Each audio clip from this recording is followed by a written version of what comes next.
getting itself together. And then they got all these kids' pictures in the paper. And they got Desmond Clark in the paper, and I don't mean him no harm, worked with him for years. Now he's in penitentiary for life. That's where he ought to be.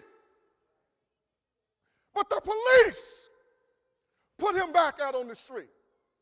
It's all documented. It was all in the newspaper. Here this guy got a tremendously violent history, and the Charleston PD was going to the magistrate's office, getting him bailed and getting him back on the street. And then he murdered that girl over at the Taco Bell, and nobody raised their voice to say anything about it.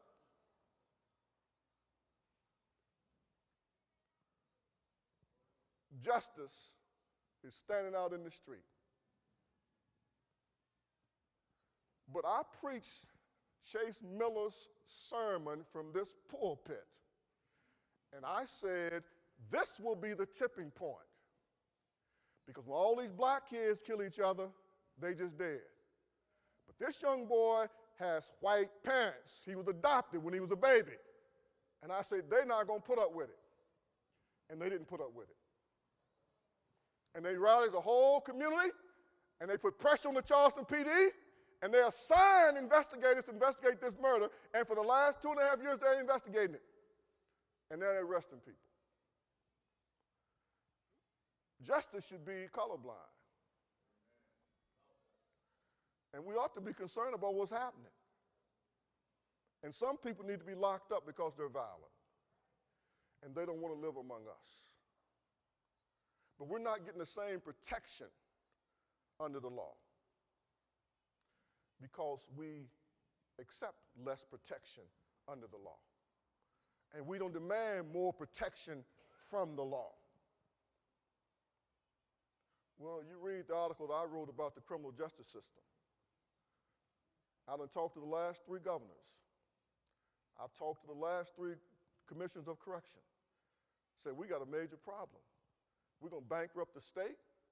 The boys, kids all going to be fatherless, women husbandless, and nobody going to be left in the community to work. And now we got the 3rd fastest grossing out prison population in the country, in this state. Not a single prison bed that's available. They all filled up, no room in the jailhouse end. Now, I'm just helping you understand, somebody got to speak the truth to these people and put it down in writing and let them say, you don't know what you're talking about. But you know what? They never challenge it. Not one single article that I have written have anyone wrote back from the government and challenged anything that was in the article. Because they know the data comes right from their reports. Justice has to matter. Justice has to matter to the church. It has to matter to the people of God. Mercy has to matter to us. Mercy should matter to the people of God. And so we have to pay attention to what's going on, and we have to challenge those who are in responsibility to do something about things, to help people who can't help themselves. Jesus says we ought to be concerned about justice. We ought to be concerned about mercy.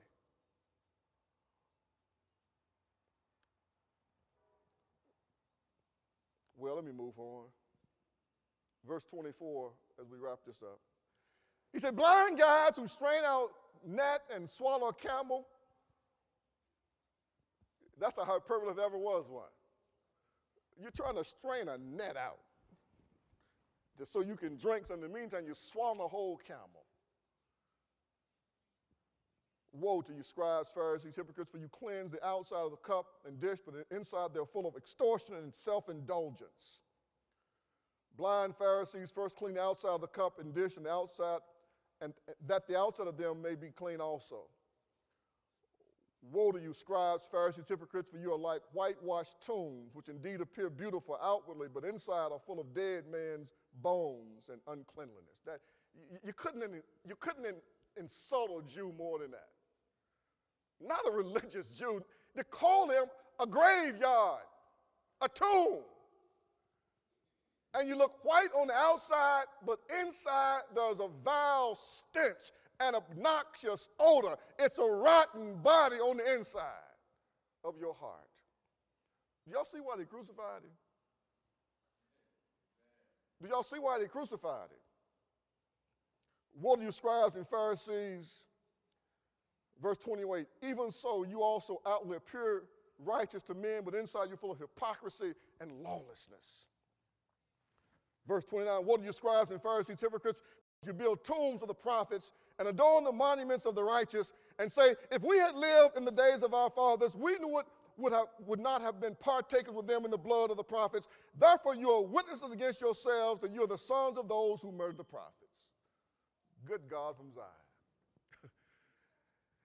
He said, you're going to the graves and the tombs and the grave sites of the prophets, and you're putting down wreaths, and you're going on Memorial Day, and you said, oh, if we would have been there, we wouldn't have killed the prophet. He said, out of your own mouth, you will testify, you're the sons and the daughters of those who stoned the prophets.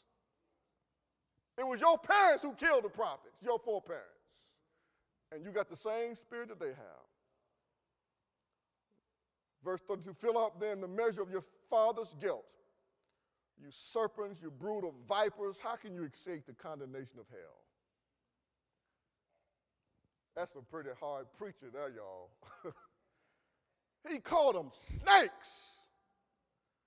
You brood of vipers, you snakes. You got venomous poison coming out of your heart. Your mouths are filthy, dirty, and polluted. Your hearts are corrupt. You mean God no good. You mean the people no good. How are you going to escape the coming judgment of hell? Verse 34, therefore indeed I send you prophets, wise men and scribes. Some of them you killed and crucified, and some of them you scourged in your synagogues and persecuted from city to city. That on you may come all the righteous blood shed on the earth, from the blood of righteous Abel to the blood of Zachariah, son of Berechiah, whom you murdered between the temple and the altar. Surely I say to you, all these things will come upon this generation. That pretty much was it, y'all.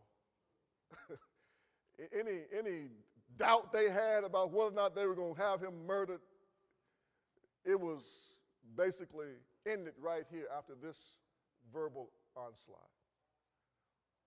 But even in this, it was a heart of compassion.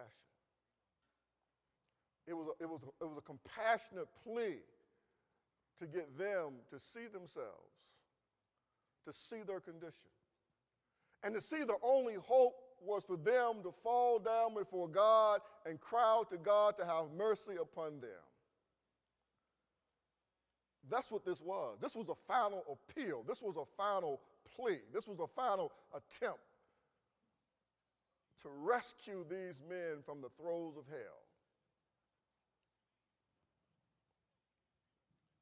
But they rejected.